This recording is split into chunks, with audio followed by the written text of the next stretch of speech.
Well, good morning, everybody. Welcome back to the Investor Shed podcast. I'm Nick Beveridge here with Jeremy Kitchen, and we got a guest today, Jared Cozzocrea. Cozzocrea. Cozzocrea, for everybody listening. Nick is notorious at butchering names. Yeah, and before we get into it, we'd like to thank today's first-time sponsor. Thank you so much to North Idaho Steam Cleaning. It's the steam that gets it clean. Is that their sponsor? Is that their slogan? Yeah, that's the slogan. Look at it. That is pretty slick. It says right here. Dennis Heavey, thank you so much for your sponsorship. So Dennis paid us in a potato chip clip, 2 pins, and some business cards. And he bought his round of sponsorships with that for the next week or so, I would say. Yeah. Maybe a month. Shout out to Dennis Heavey, by the way. Like, my mom, she was looking for a carpet cleaner for my brother's house. She went through a couple different cleaners and none of them were doing a good job. So I told her, I'm like, why don't you just call Dennis? Dennis is the man. And then my mom actually called me back and saying, like, he did such a good job. Like, him and Austin did so good. They have such a legit setup. Yeah. And it may sound like we're getting more money than we are, because we're not. We got the potato chip bag clip. Yeah. I want a hat next time, Dennis, just if you're listening. Anytime you ever need carpets clean, this is the only guy in North Idaho you're going to have to call. They've got a legit setup, and it's the best of the best, and their pricing is pretty damn decent. Yeah. So anyway, shout out again, North Idaho Steam Cleaning. I don't know, maybe we can get a second clip. Oh, a clip? I see what you did there. Yeah. All right, Jared, thank you for being here. Yeah, thanks for calling me last night. You're welcome. So Jared, he's been coming up to our real estate meetups for the last year or so. He's a real estate investor, so he qualifies to be here. But what I'd more like to talk about is your business that you've been running for the last year, because you've been doing some big boy business. And you're in a business that I've talked about a lot in the past, that if I were ever to get out of real estate and into some trades, I would probably get into the junk hauling business. And Jeremy can back me up on this. I'm not just saying that. I'm not just saying it now. I've never heard you say that in your Oh, come on. Hey, I actually have heard someone say that. Okay. RD actually told me, he's like, Nick says he wants to be in the demo business because these guys charge so much. If I ever have my license taken away. But anyway, tell us about yourself and what got you into this business and what you're doing these days. I mean, if you would have asked me about 14 months ago about the junk business, I didn't even know it existed. Oh, I had no idea. I didn't know there was a whole industry around junk removal.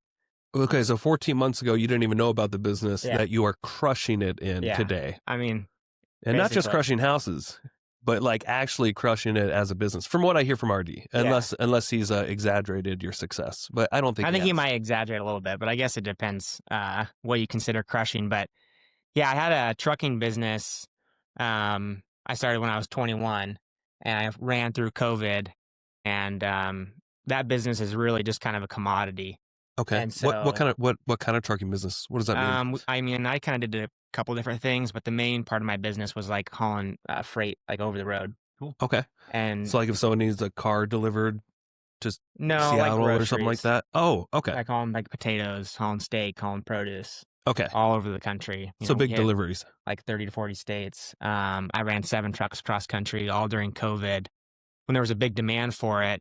But like I said, it's kind of a commodity business. You don't really get to pick your prices. Okay. And so you can be, you're kind of at their will. And so I wanted a way out of that. Yeah. And for those that may not know what that means, what would you say a commodity business is?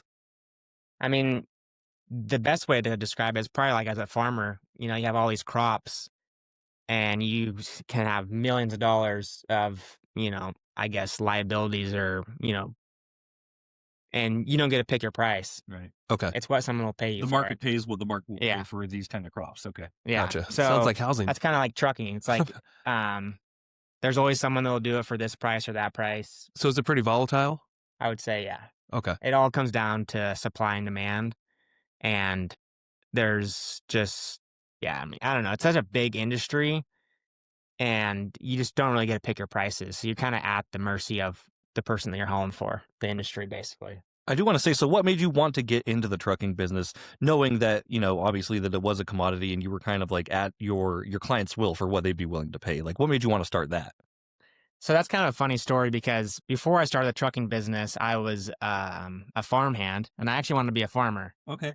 And I couldn't just go out and buy millions of dollars worth of ground and equipment. And so I thought trucking would be my easiest way to start building up a business to get into farming. And then I quickly realized that farming isn't that great of a business either.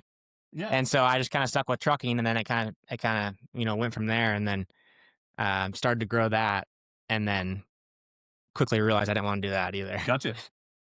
Nothing wrong with that, by the way. Yeah. Okay. And then, so that was during COVID Mhm. is when you kind of started that. When did Well, you? I started, yeah, right before COVID, basically, and then we were hitting it really hard during COVID because there was just a huge demand during COVID. I think people had extra money. Did you people were- have like employees and stuff? Yeah, Okay. yeah. So I had me, and then I had 6 other employees that all had trucks. Okay. Gotcha. So So what was that? What was that like? that was hell. Yeah.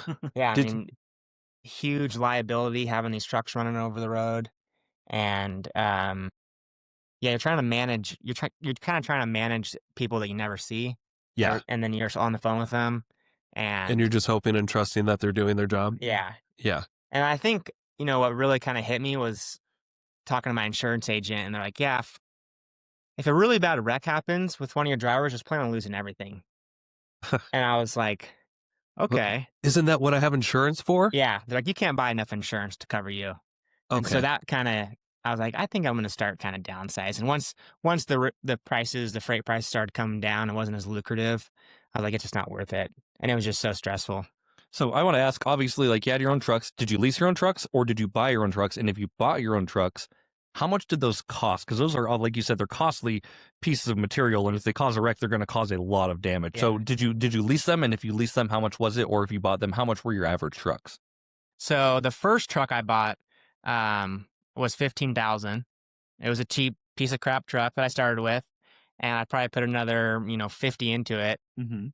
And that was the first truck that was just me running, and I kind of ran hard with that truck, and I was like, I need to buy a new truck. So you bought a truck. Did I hear this right? You bought a truck for $15,000 Yeah, and you put 50 into it? yeah, at least. Okay. Yeah.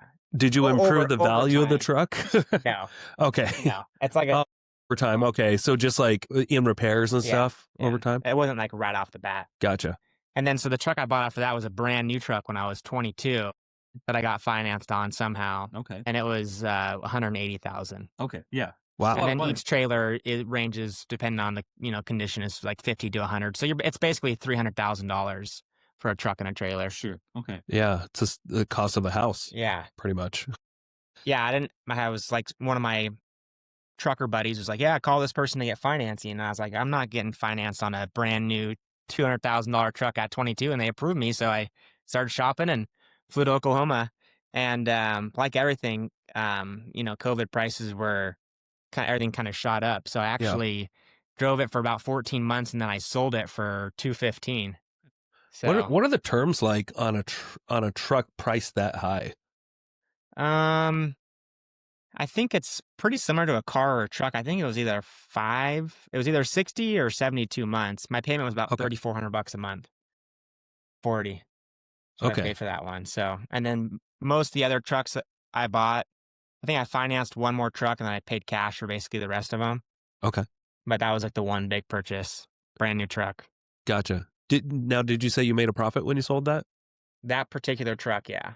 Oh, Yeah, I that's made cool. about That's not 35. common, right? In No. history to profit on trucks. No, Okay. I think COVID, nothing was common during COVID. Yeah. Yeah. We had a lot of weird So, pricing. Yeah, I got some stories from that. But Yeah. yeah. Okay. What made you want to, or what happened to that business?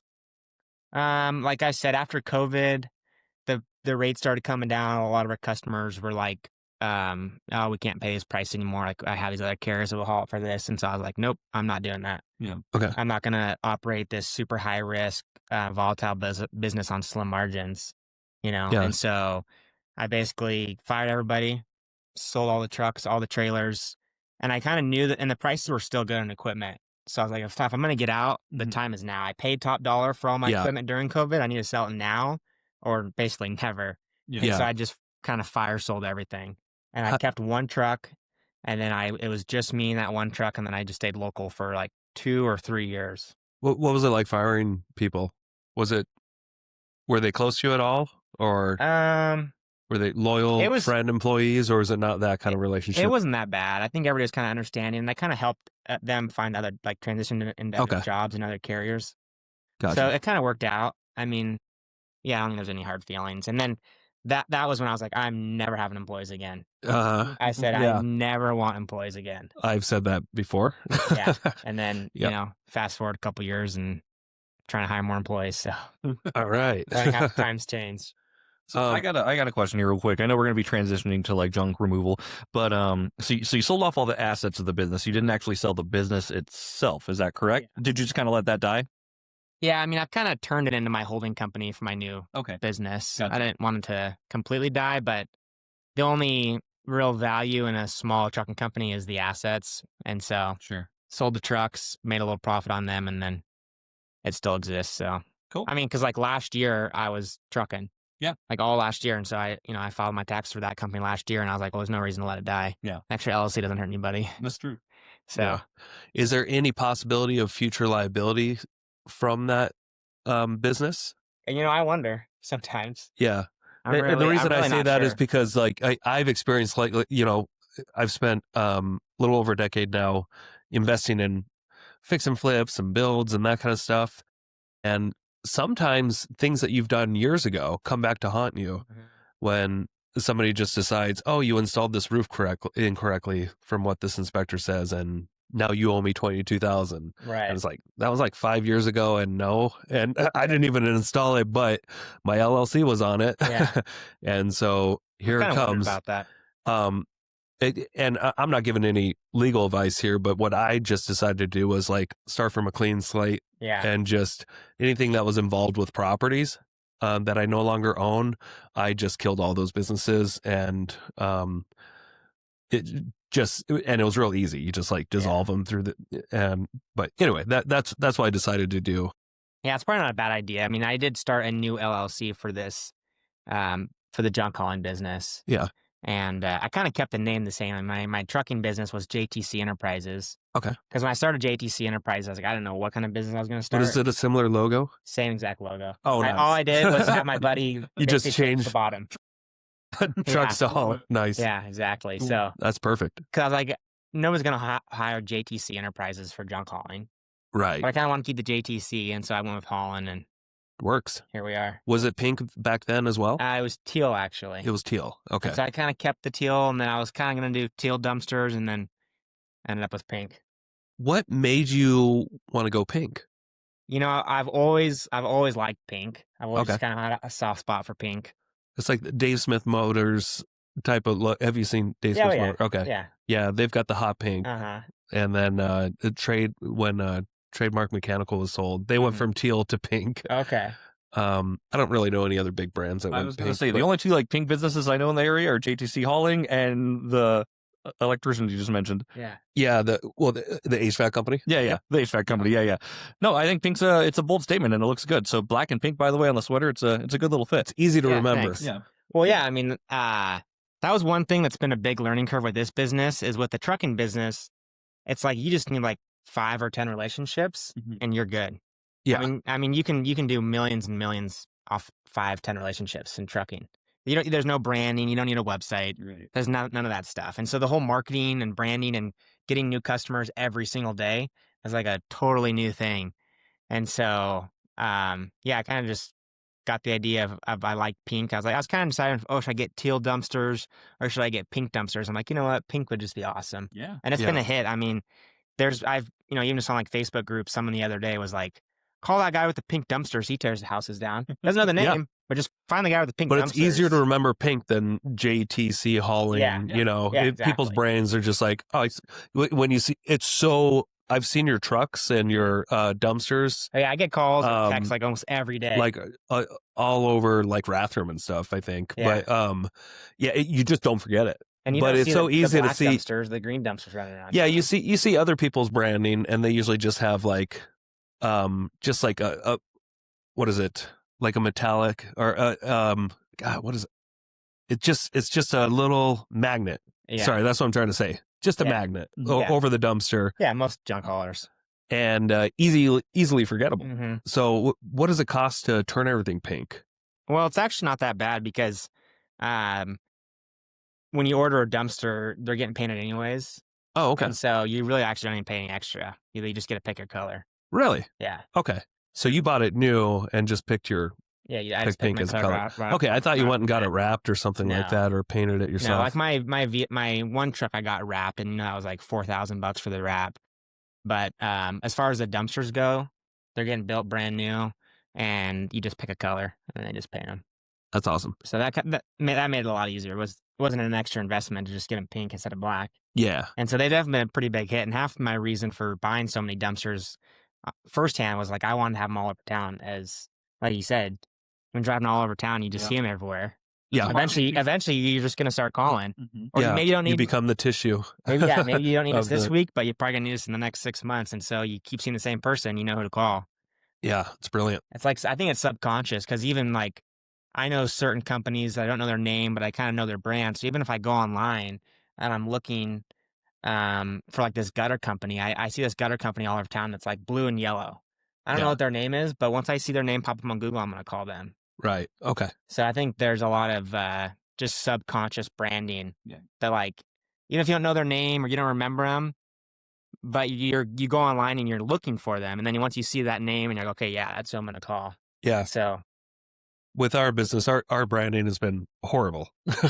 we started off with North Idaho REI team at Keller Williams Realty Coeur d'Alene. Wow. And that was the name that we had to go by. And over time, we eventually whittled it down to just REI Realty. Yeah. And we did switch up the colors and stuff last year. And I tried to pick I went and got the actual code of money and went like a shade of the dollar bill. And that's actually like our main color. I don't know how it's working. Yeah. I like it, but it's probably not that memorable. Yeah. But I want people to see our logo and think of money. Yeah. And that's one way I tried. So we'll see if it works. But I probably should have just hired an expert. And I keep considering like rebranding, like changing the actual name. Yeah. But I think at this point, almost the color is more important than even just the name. That's true. Yeah. So I'm always kind of fighting it. Yeah. And just to kind of chime in here, like, I think what you're talking about with brand recognition, like people see the color, the name is going to follow with the color. And since you are the pink junk hauler removals, if you keep that pink and keep that branding, I think it's just going to keep spinning the wheels and kind of keep progressing you a little bit further and further with that. You could talk for branding on hours, of course, because I think like this is a digital age and we're all trying to figure out how to be best presented to our clients right now. Yeah. But just I want you to talk about real quick, Jared, just break down your business and tell us exactly what your services are and how you are able to help people, if you don't mind. Like obviously junk hauling, it means a lot of different things. Like you're obviously providing dumpsters, but what else are you doing? One thing that I didn't realize when I started this business was like that's like 70 to 80% of our business is wrapped around real estate. Okay. So I never really envisioned that at the start, but whether it's somebody that's selling a property, like, okay, we got all our stuff that we're going to take, and then they got all this junk. Or I inherited this property that has 100 years of junk on it.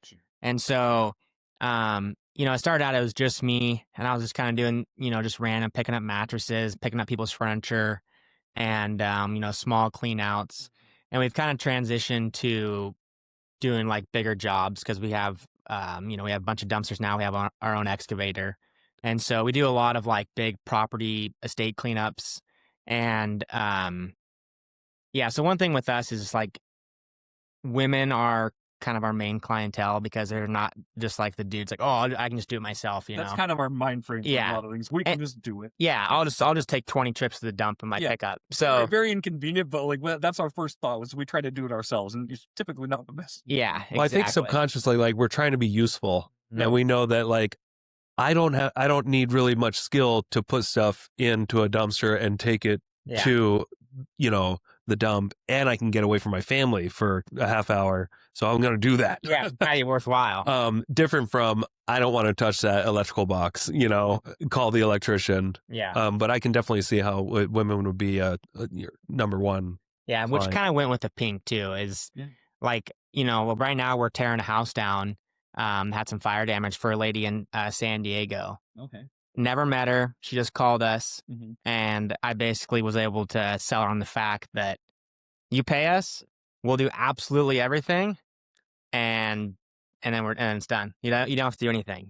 All the permits, all the asbestos survey, like we just take care of absolutely everything, and you don't have to do anything. So that's kind of been our main market, is for women that just want like a total turnkey solution.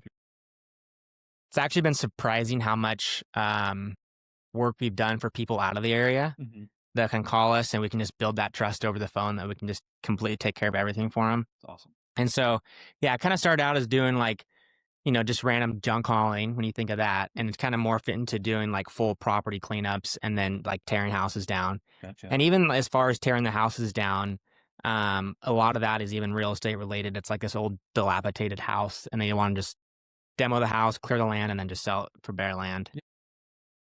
That's kind of what's morphed into. And then the dudes that don't want to hire us or pay us top dollar for our services will just rent a dumpster. Yeah. So it's kind of, You still win. yeah, it's worked out. Oh, you rent them. Okay, that's cool. So bring us back though. Like, what made you want to start? I don't know if we talked about that yet. Mhm. Like, what gave you the idea? What gave you the idea to get into this business? And how did you start it? Like, how did you fund it? And how did you start becoming known? Oh, my uncle is like one of those serial entrepreneurs. It's probably Okay. had 20, 30, 40 businesses, maybe more. Okay. Like he's had some huge businesses and whatever. And he actually inherited a dump trailer from my grandpa. And my grandpa was like, I don't want you. I was just turning off my mug. Oh man, that's fancy. Yeah. So my grandpa or my uncle inherited this dump trailer from my grandpa. My grandpa's like, don't sell the trailer. I want you to do something with it. Uh-huh. And so my uncle started doing junk hauling. And then he was also doing like some pickup of like lightly used mattresses and reselling them, which is a whole industry. And I kind of dipped my toes into that and quickly realized it wasn't for me. Yeah, it sounds horrible. Like I was, yeah. When you buy a mattress and you can like return it for free in like 30 days or something like that. Yeah. Yeah. Oh, buying those. Yeah. Okay. So I'd actually get paid to go pick them up. Yeah, I know someone who does Airbnbs, and I Yeah. think they buy those for Airbnbs. Yeah. And Like- so then you post them on Facebook Marketplace, posting anything on Facebook Marketplace is a pain in the ass. But like, I think the breaking point for me was when I had mattresses stacked up in like my extra living room. And this younger couple comes over, and they're like snuggling on my bed to try it out. Uh-huh. And I was like, I'm tapped out. Oh, So I yeah. just threw away all the mattresses, and I was like, I'm not doing this anymore. Man. And so, anyways, my uncle was doing that. He's doing the junk hauling, and he told me about it. And I was just like, junk hauling? Like, that sounds really silly. He's like, no, seriously, like, you can make a bunch of money. I was like, okay. And at the time, it was end of last fall, and I wouldn't really haul for hay, which is what I was doing at the time over the winter. And so I was like, well, I got nothing else to do. And he's like, yeah, you could borrow my trailer, but then you got to bring it back and this and that. And, there's a couple like thumbtack and stuff like that was kind of where I started to get jobs. Yep. And I was like, no, what? If I just borrow his trailer, I'm not going to be very motivated to go out and get jobs. And so I kind of found what trailer I needed to get, and it was like $12,000, and I bought it in Spokane. Okay. And so I just went down. I paid cash for it. I had the money from my So it's trucking business. like a 14-foot. Yeah, like- exactly. Okay. It was like a 4-foot 14-foot walls. trailer. It had 2-foot walls. Oh, 2-foot. But then I put 2 foot more of wood, Okay. like 2 2x12s basically on it. So there's 4-foot walls. And then I got army green color because I kind of, for that same reason, I kind of wanted to stick out. Yeah. And so I paid $12,000 for it, and I was like, I want to see how fast I can pay it off. Like or make my money back off the $12,000. And I kind of have this thing where I don't just kind of do something and I just kind of like whatever, whether it's business, personal, like hobbies, like I just go all in. And I just get obsessive over things. And so I was just kind of trying a little bit of everything, watching lots of YouTube, trying to figure out what to do. Yep. And, posting in Facebook groups, cold calling, cold emailing, messaging realtors on Facebook, going to these meetups, and just, doing a little paid advertising, just kind of like trying everything. Because I quickly realized, like, it's just a lead business. Like, you just need so many leads. And So that's basically how it started. And when I started, I was like, oh, I'll just kind of do it for the winter and we'll see what happens. But I was planning on trucking like this year. Yeah. But I was like, I'll give it till like maybe like May. And if it hasn't taken off, I'll just go back trucking. And it was like probably right after the New Year's, it just took off. And so I just like canceled the trucking company. So what do you feel like worked the best out of all the lead generating sources that you went after? I mean, one of the best ones was probably like just adding realtors on Facebook. Yep. Oh, okay. And messaging them. Nice. That's what I do. Yeah, because it's like when like if you refer one of your clients to me, they're Yeah. gonna call me, they're gonna hire me. There's not like I mean, They're I'm not not saying every single time. they're not getting 3 bids like my crazy ass. Yeah, yeah. I'm talking about your clients. Oh, yeah. Your clients, not you. Yeah. Yeah. So that's one thing that's so great. I think most people know about referrals is like they just call you as long as they like you and your price isn't ridiculous and they're just going to hire you. Yeah. And so that's been one of the best probably lead sources. And maybe because, I mean, towards the end of the year, it kind of seemed like maybe it's died down from that source, you know? But that was probably one of the one things that really got me going. And I actually kind of learned that from Alex Hormozy. He's just Facebook and just cold DMs. Okay. And so I was just spending hours a day because I've actually only lived in this area for almost 3 years now. And so I probably only knew about 10 people in this area when I started. Okay. And so, since I've added like probably 3,000 friends just in this area on Facebook. That's awesome. And that was probably the biggest thing. And then that did you start really got posting the ball rolling? when you were doing jobs? Were you posting content? I mean, I was posting all? a little bit, but it's still just a little uncomfortable for me because I was just like the whole marketing and branding and content, like getting myself out there was just so new to me. Yeah. Because for trucking, I'd post a picture of my semi once in a while, and it didn't give me any business, but it was just for Right. fun. Oh, yeah. I mean, and then in the Facebook groups, I was, trying to post in a bunch of Facebook groups and who knows how good that does. So it's just kind of been a combination of things. I want to talk about real quick. So on your first dump trailer that you bought, obviously you wanted to kind of gamify it and see how fast you could pay it off or how fast you could make it pay for yourself. I think that's a brilliant tactic, by the way, on getting motivation and getting leads and actually because I did that with my drone too. Yeah. Like the drone cost was like $1,100. I'm like, if I do 11 drone sessions, this thing pays for itself. Everything else is pure profit, right? How long did it take you to pay that trailer off if you haven't already? Just from the business from having that one trailer. I mean, as far as like just revenue, I think it was about a month. Cool. And it paid for itself. And that was kind of like, okay. Your very first month. Yeah. That's pretty good. That's kind of where I was like, oh, okay. Maybe this isn't so bad after all. Yeah. So, yeah. And then it was like, I mean, that was like November was kind of like last November was basically my full first month.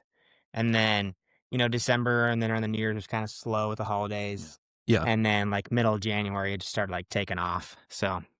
Okay. Cool. And then it was around that time too. You bought a rental house, right? Yeah, I bought. I didn't know what I was going to do with it. I was going to Airbnb it originally, and I think we made the offer in December. Okay. Sometime because when I started this business, I wasn't really sure if that's what I was going to do. I was just kind of testing the waters. Yeah. So I was kind of looking into doing wholesaling and fixing, flipping, doing like government contracting stuff, the junk business, just kind of like keep myself busy trying to figure out what I was doing. So I was looking at the real estate thing and just kind of letting the junk business build traction. Yeah. And so I made my offer on that house in Osborne, I think in December. And I was like, oh, this is perfect. I got time to kind of fix it up. Well, then it ended up taking 3 months to close. Yeah, because it was a VA assumable loan purchase. Yeah. And which was very unique. Like a lot of people know about that kind of in the industry, but like nobody ever actually takes advantage of it. Yeah, But you bought a house that shopping. had an existing loan, and you went not sub 2, but like the conventional route of applying with that bank to take over that loan. Yeah, so the loan's it actually was like a in my low name. interest rate, 2.5% interest. 2.5% interest rate. Yeah, I just saw it on Facebook. Yeah, it said 2.5% assumable loan, and I was like, what's that? I mean, that sounds too good to be true. And so, yeah, they had like 4 years paid down on it. Yep. And so, I kind of got cold feet halfway through because originally I was going to Airbnb it. But it seemed like Osborne was kind of a weird spot for that because like a lot of people look at Kellogg and then they look at, what is it, Mullen maybe? Wallace, maybe? Or Wallace, yeah. But people aren't really looking at Osborne. There's not a single Airbnb in Osborne. So I was like, No, maybe that's a sign. I have some rentals in Osborne, and it's definitely more of just a chill. It's a nice little community. Yeah. But it's not much of a vacation town. Yeah.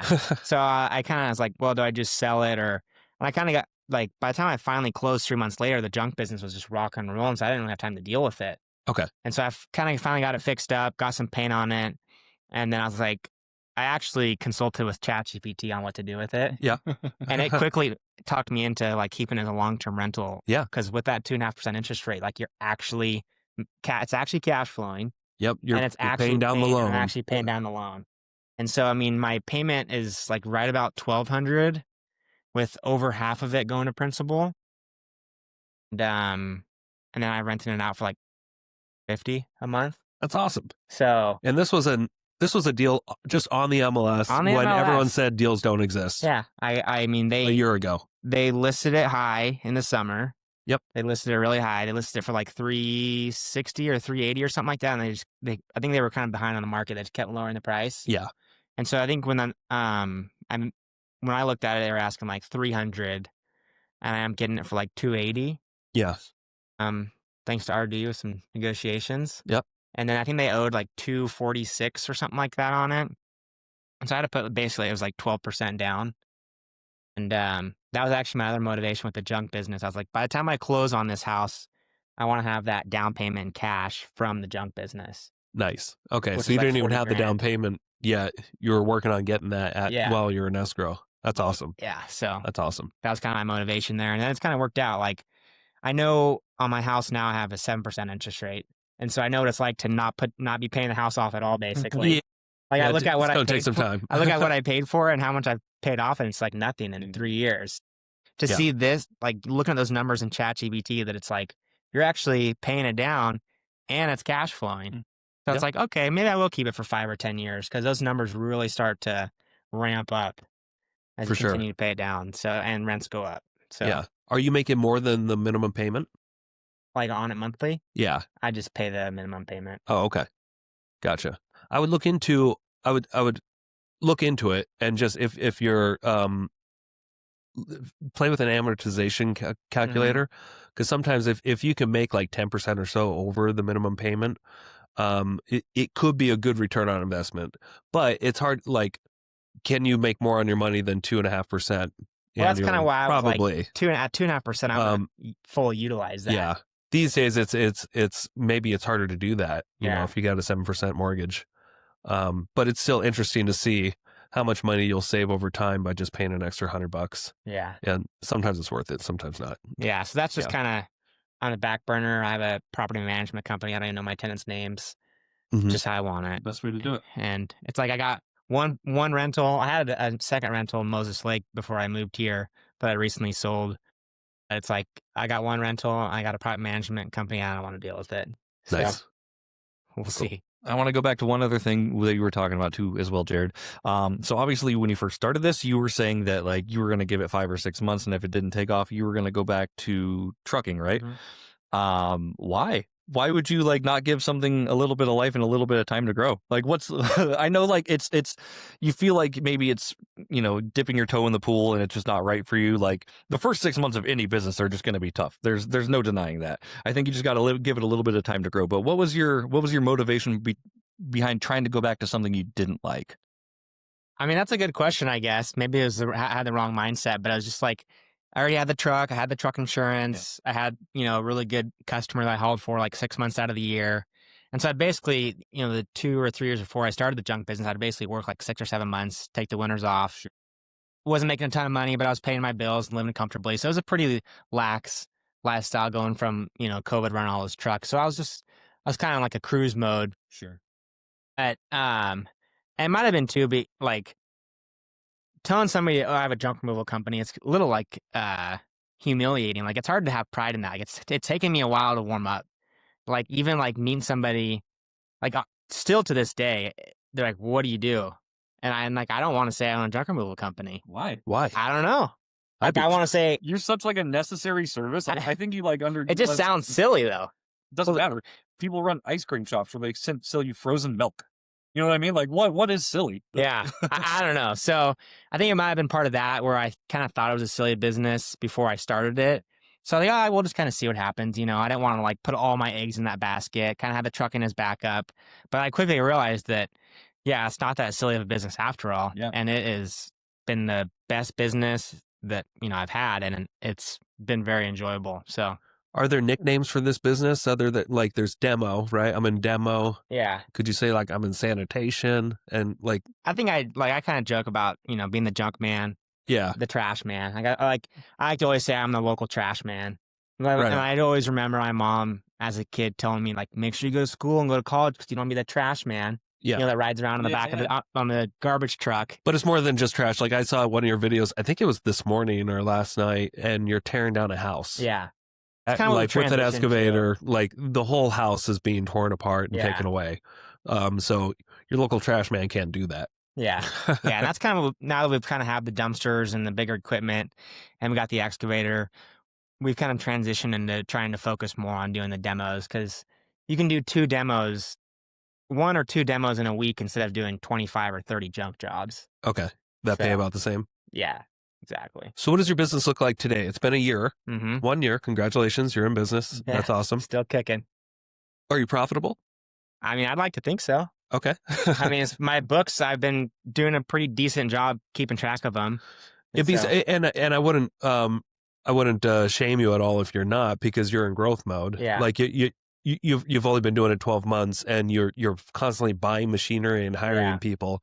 So I wouldn't expect you to be amazingly profitable right now, but you might be. Yeah. Do you mind sharing a little bit of what it's looked like financially and what you've had to, how much equipment you've had to purchase and Yeah. how much time you spent on this business? Yeah. So what your debt looks like monthly and what you're on average you take in?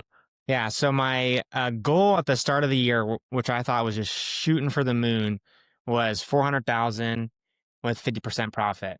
Okay. And as I kind of was getting started, especially when it came to doing like our first couple demos and our first like some bigger property cleanups, like I was just bidding everything high. Yep. Because I would rather be too profitable. And especially when it was just me or I'd get some helpers, I was like, I don't need these jobs. Yeah, you don't want to lose money. I didn't really have any debt other than like my house, And so I was like, I'd rather just bid them high and learn that way than bid them too low and learn that way. Yeah. And so, yeah, my goal is 400,000 and we're sitting like right at 900,000 right now for the year. Like about a month ago, I kind of got really fired up. I was like, I want to hit 1 million. I want to hit 1 million. But then, I started running the numbers with the holidays and it was like doable, but it's like we're gonna have to work 7 days a week until the end of the year. Yeah. And then I have 2 full-time employees. And it's like, so if I run them into the ground and then I hit 1 million, great, but then I lose 2 great employees, it's probably not worth it. Yeah. What cost? So I've kind of reeled it in. 900 in the first year is pretty good. Yeah. I would think. Yeah. For any business. Mhm. And so, right now, maybe my P&L isn't perfect, but I'm right at 50% like Okay. profit. And that doesn't include like Damn. Yeah, you should buy his hats. equipment. A what? You should buy those hats. Yeah. You talked about sponsoring us just before the show with a couple hats. Oh, I think my gross profit on the 900 is like right at 650. Okay. Cool. And I'm still kind of learning this business and, figuring out how to categorize everything. I was meeting with my accountant last week, but as far as, equipment, I have 13 dumpsters and then a That's a roll-off lot. trailer. And that was about $100,000 right there. And I paid cash for all that. What does each one of these dumpsters cost you? They're right about $5,000. Oh, okay. And so when I transitioned from that dump trailer Uh-huh. to the roll-off trailer, that was about it was 3 dumpsters and the roll-off trailer, which is like the dumpsters roll on and off the trailer, but then you haul it behind a pickup. Yeah. And so that was about $40,000. I bought that in June. And then about 2 months ago, I bought 10 more dumpsters, and that was about $60,000. Okay. So you're primarily dropping off dumpsters and picking them up with the truck? We do that for our own jobs. Okay. And so like when we're demoing a house, we'll have 2 or 3 dumpsters there. Yep. An excavator loading dumpsters all day, and then a full-time driver that's picks up a dumpster, takes it to the dump while another one's getting loaded, brings it back, drops it, picks up the loaded one. Yeah. It's just like a big efficiency thing. Cool. What does on average a full dumpster cost you to when you're at the dump? as a commercial So business in owner? Coeur d'Alene, it's usually right about, I mean, if we're loading with our own excavator, it's probably like around $300. So it's really not too bad. You go to Washington, it's about twice as much. And about what do you charge a customer for filling up a dumpster?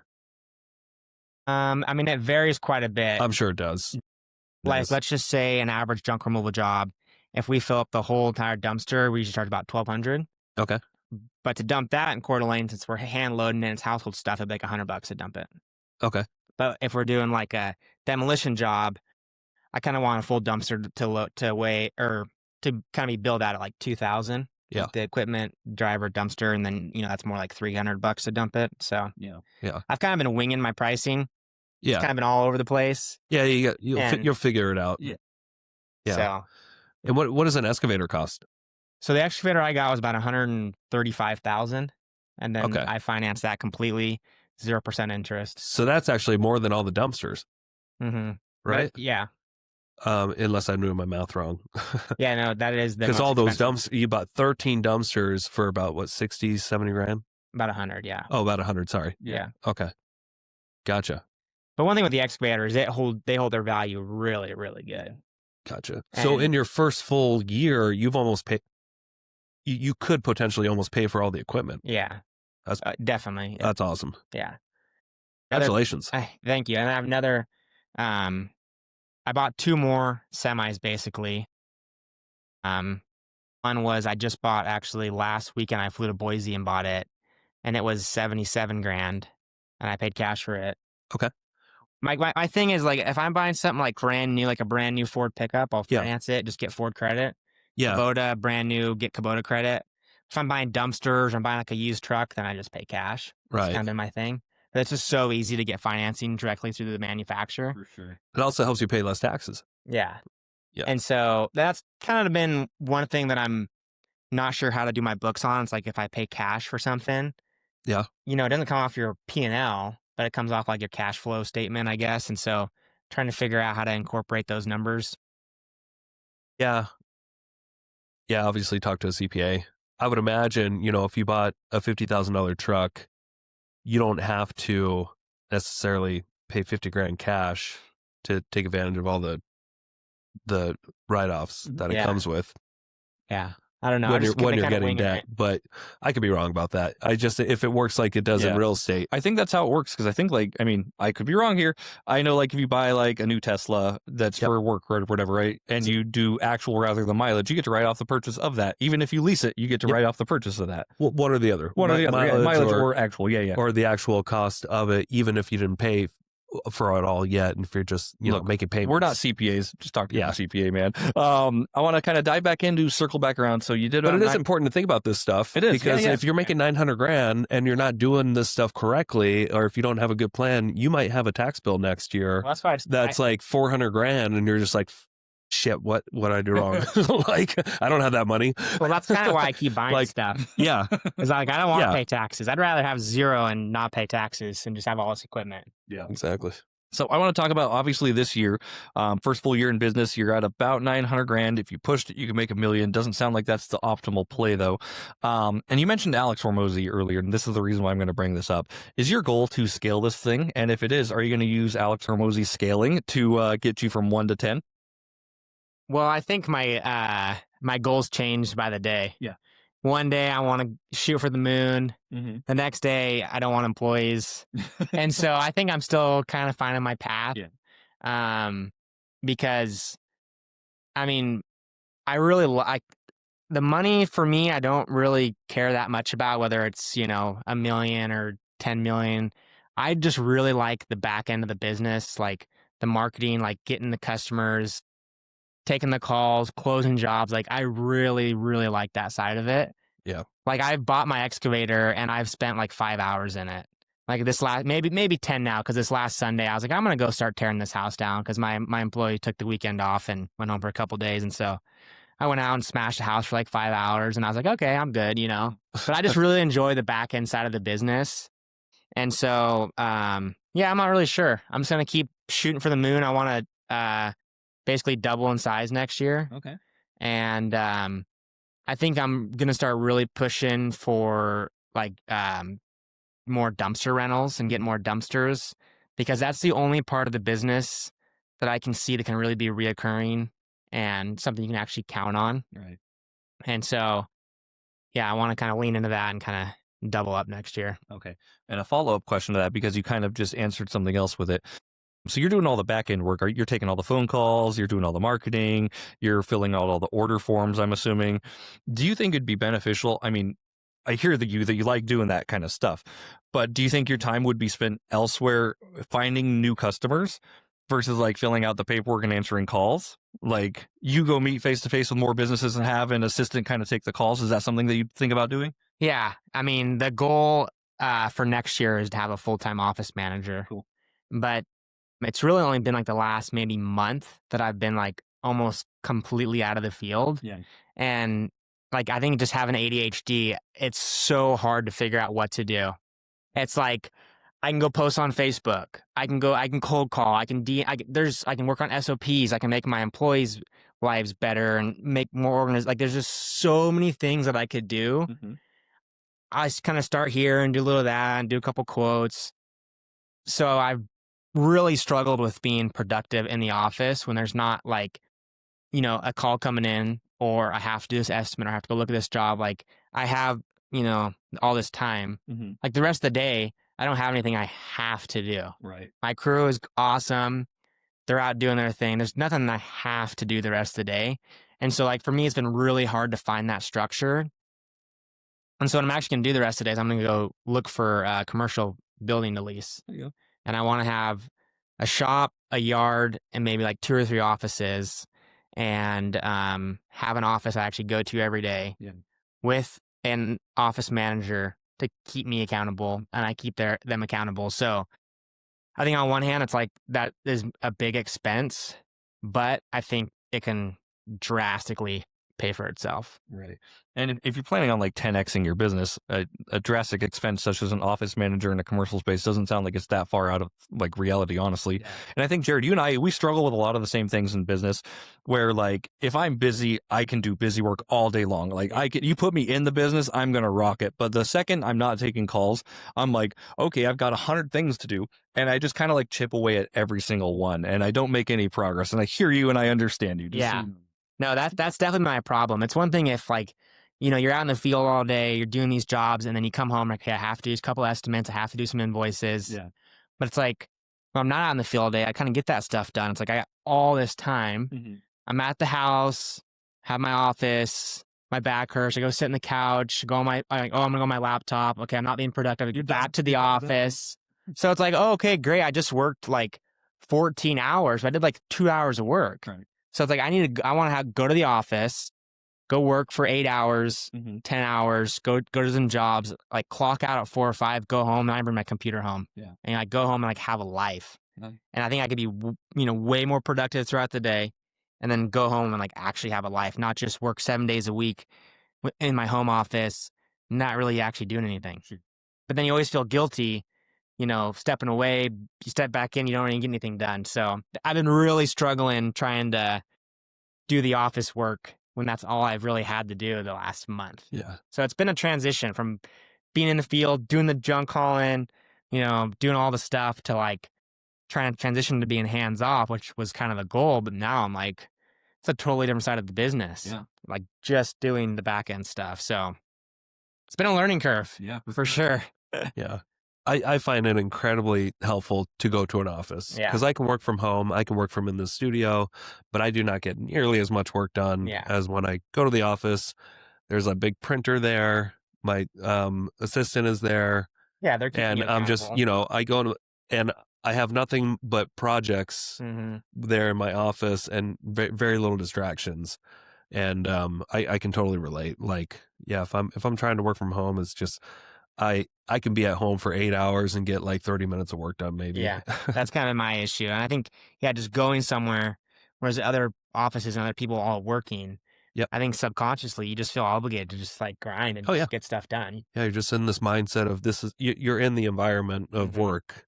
Yeah. And when you're home, you're in the environment of home. Some people can switch that on and off in their head, but I can't. Yeah, it's not working for me. So I'm looking to make a change pretty quick. And I think it'll work kind of hand in hand with having an office manager. Because at first, I was like, oh, I can have an office manager that works from home. But it's like, No. well, what are they going to get done? not how am I not going to nearly. train them? Yeah, So in we my can kind of work experience, side doesn't by work side. well. Doesn't work well. Yeah. So I think, getting the shop space with an office, 2 offices, getting that office manager being able to work side by side, I think is gonna help. So I know we're getting close to wind down time. Nick's got an appointment here in a little bit, but so you don't have an office right now. Where are you keeping all your equipment? Like, is it just stay on the road? I mean, it's scattered. It's totally scattered. So I live in Spirit Lake, and my house that I bought there used to be a big ranch, but it got split off to a bunch of storage units. And so I have like the smallest lot in my whole neighborhood. So I am. Are you on acreage at all? No, I'm on a quarter acre. Oh my gosh. A quarter acre, yeah. I have a so two, you need two- to have 2-car jobs wide. to put all your stuff. Yeah, so I have a 2-car wide driveway that we can get basically a truck and a trailer, and then maybe 2 trucks, whatever. Yeah. And then I have like street parking, and I just have shit everywhere. Gotcha. And it's a disaster. Like I was actually. I'm gonna look for some land for you. I know what to do today. So someone called me. Someone called me the other night when I just started moving trucks around. And we were on the phone for an hour, and I was just finishing moving stuff. Cause it's like, I need this truck, but this truck's in front of here. Anyway, so yeah, my goal is to always have the dumpsters out. Yeah. But I actually rent a yard in Hayden on Hayden Ave. Okay. That I can leave dumpsters at. Cool. Gotcha. But yeah, when everything kind of comes back, like, especially our excavator and that trailer and the semi, I just bought another semi. It's like I did not have room. Oh, I have a quarter acre in the city of Spirit Lake that really? maybe you can use. Maybe I can rent you a little spot of it. I'm really gonna have to sponsor the show now. Yeah, it's off 8th Street in Adams, Okay. if you know where that is. No on idea. the east side. So yeah, that's been a struggle, is having all the equipment and absolutely no room. So yeah, I was kind of wanting to buy a personal place, personal land with a shop, but I was like, I'm in growth mode in the business, so it's like my house is fine. I'm just gonna go lease a commercial space until we kind of figure out what we need, where we need to be. Nice. So I always just like to say I'm going for broke. Yeah. I have no wife, no kids. I'm just gonna go for it, and if I go broke, then we'll try something else. Well, at the rate you're going, it sounds pretty hard to go broke unless you just intentionally try to fuck it all up, or if you're not well insured. Yeah. Well, we'll see. Yeah. Well, congratulations.